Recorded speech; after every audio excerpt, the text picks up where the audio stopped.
Hey guys, this is Dr. Hub. In case you haven't subscribed, please do subscribe for updates.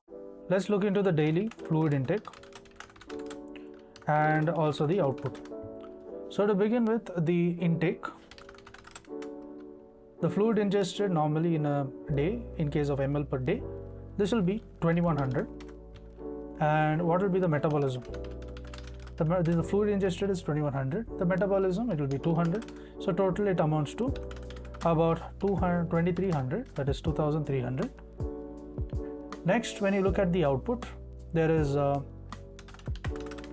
insensible loss, insensible loss, and this is to the skin. So insensible loss to the skin is nothing but 350.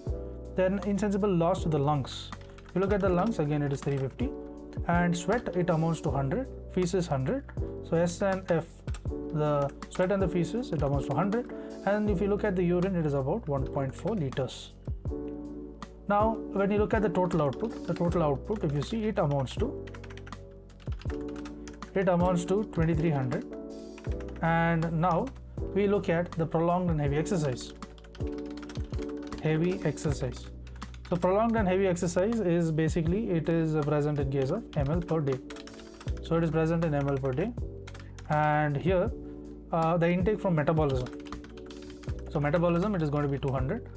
Then when you look at the output, this is based on the exercise. The insensible loss to the skin. From the skin, it is going to be 350, just as usual.